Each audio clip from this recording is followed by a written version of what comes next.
ভালোবাসছে আমার আদিবাসী ভাইদের জন্য বরাদ্দ করেছিল 1090 কোটি টাকা, তার 39% টাকা খরচ করেনি, গেল কোথায় প্রশ্ন তুলতে হবে।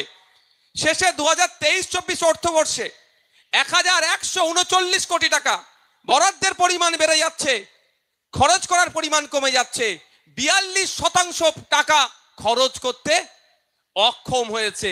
এই হচ্ছে দিদির রাজ্য সরকারের ভালোবাসা আদিবাসীদের ওপরে, বাপিদাদের ওপরে। নওশাদ সিদ্দিকীকে কত ভালোবাসছে দেখুন। যদি ভালোবাসতো তাহলে কামরুজ্জামান ভাইয়ের একজন অসুস্থ ব্যক্তিকে 24 ঘন্টা জেলে রাখতো না, আমার বাপের বয়সী লোককে ধরে জেলে রাখতো না। কোনো সমাজ বিরোধী এরা নয়, এরা জনগণের জন্য মানুষের জন্য কথা বলতে আসছে। বা যদি সত্যিকারের ভালোবাসতো তাহলে পুলিশকে দিয়ে আমার চেস্টে ঘুষি মারাতো না। আজকে আপনারা দেখেছেন ডাক্তার আশফাকুল্লাহ নাইয়া, যদিও তিনি ইএনটি স্পেশালিস্ট, তার সাথে আমি যোগাযোগ করে আজকে আমি ট্রিটমেন্ট করে আসলাম। রিপোর্ট এখন আমার হাতে পাইনি, আমার লিভারে এফেক্ট পড়েছে নাকি সেই জন্য আমি গিয়েছি। যাকে লিভার এফেক্ট তো দূরের কথা, আমি আপনাদেরকে শপথ করেছি আমার শেষ নিঃশ্বাস পর্যন্ত মানুষের জন্য বলে যাব। লিভার কেন, যদি বুকে গুলি চালাই আমি গুলি খাবো, পিছিয়ে থাকার ছেলে নয়।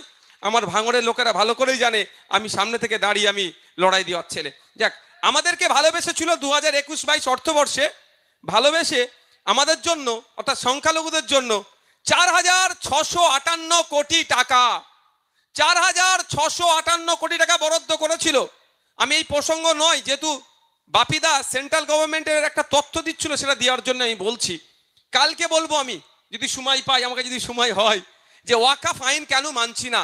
আমি টু দা পয়েন্টে কথা বলবো, মিনিট 15 হয়তো বক্তব্য দেবো। কালকে আমি এই বক্তব্যটা চ্যালেঞ্জ করব।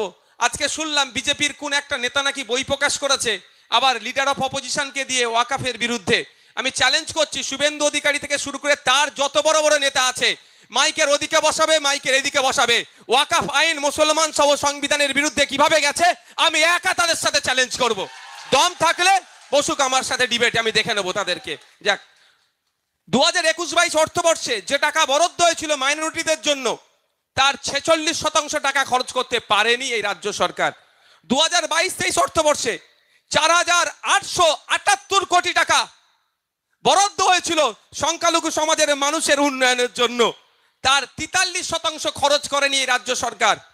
আর 2023-24 অর্থবর্ষে 5022 কোটি টাকা বরাদ্দের পরিমাণ বেড়ে যাচ্ছে, খরচ করার বেলায় বলছে হবে না। এবার ফিনান্সিয়াল ইয়ারে কত টাকা বরাদ্দ হয়েছে জানেন? 5600 কোটি টাকা। যদি এই কটা অর্থবর্ষ দেখেন, প্রায় 25,000 কোটি টাকা পশ্চিমবাংলার 3.5 কোটি সংখ্যালঘুদের উন্নয়নের জন্য বরাদ্দ হয়েছিল। শুধু সংখ্যালঘু মানে মাথায় নেবেন না শুধু মুসলমান, সংখ্যালঘুর মধ্যে খ্রিস্টান, পার্সি, জৈন, এই ধরনের 6টা জনগোষ্ঠী আছে, তাদের সংখ্যালঘু সম্প্রদায় ইনক্লুড করা হয়েছে। আমি প্রশ্ন করেছিলাম দপ্তরে যে সংখ্যালঘু মুসলমান ছাড়া খ্রিস্টান, জৈন, পার্সিদের, মহিলাদের এম্পাওয়ার করার জন্য কি কি প্রজেক্ট আছে বলুন তো দেখি। অফিসাররা আমার মুখের দিকে তাকিয়ে বলছেন, আর পকেট থেকে রুমাল বার করে, এই দিন আইএএস অফিসার ছিল, ঘাম বেরিয়ে গেছে তার, মুছে বলছে ওটা এখন আমাদের জানা নেই, পরে বলবো। আমি উত্তর দিলাম, হ্যাঁ আপনি তো আইএএস, আপনার জানা থাক না, স্বাভাবিক না জানা, আমি 8 পাস, আমাকে জানতে একটু বেশি হবে। সংখ্যালঘু দপ্তরে তিনি সচিব। তো এই ধরনের নোংরামি আমাদের সাথে চলছে। 6টা বাজছে, আজকের এই প্রোগ্রাম এখানেই সমাপ্ত হলো।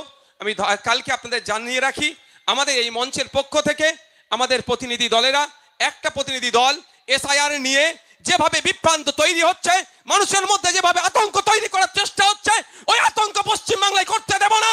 তার জন্য ফোরামের পক্ষ থেকে একটা প্রতিনিধি দল এখানে সিইওর কাছে গিয়ে জবাব চাইবে। আমরা কালকে যাব, আমাদের একটা প্রতিনিধি দল কালকে যাবে বিসিডব্লিউ দপ্তরে, সেখানে গিয়ে ওবিসির নামে যে ছেলেখেলা হচ্ছে, সার্টিফিকেটের নামে যে আমাদের দলিত আদিবাসীদের সাথে বঞ্চনা করা হচ্ছে, কেন করা হচ্ছে তার জবাব চাইতে জন্য আমাদের এই ফোরামের পক্ষ থেকে একটা প্রতিনিধি দল যাবে। আবার আগামীকাল আমাদের এই ফোরামের পক্ষ থেকে একটা প্রতিনিধি দল যাবে, সেখানে গিয়ে লেবার দপ্তরে প্রশ্ন করবে কেন পরিযায়ী হতে হলো, এর জবাবটা আগে আপনি দেবেন। আর পরিযায়ী শ্রমিকদের অত্যাচার বন্ধ কেন হচ্ছে না, এটা তার জন্য জানতে যাবে, ডেপুটেশন দিতে যাবে। আর আপনারা যেভাবে আসছেন, কালকেও আমি বেলা 1টার সময় আমাদের মঞ্চে যে নেতৃত্বরা আছে সম্মিলিতভাবে এখানে এসে উপস্থিত হব। আপনাদের বলবো আপনারাই আসুন।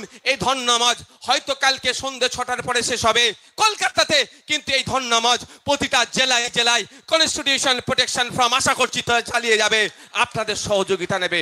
তাই বন্ধুগণ, আগামীকাল আমাদের আবার ধর্নামান শুরু হবে বেলা 1টা থেকে 6টা পর্যন্ত। আপনারা আসবেন, আপনাদের পরিবার পরিজনকে যদি না আসতে পারে আপনাদের জেলায় যখন হবে তখন আসার জন্য, সেখানে জয়েন্ট হওয়ার জন্য আহ্বান জানাবেন। আমি ধন্যবাদ জানাবো। এই ধর্না মঞ্চের ফুল আপনারা।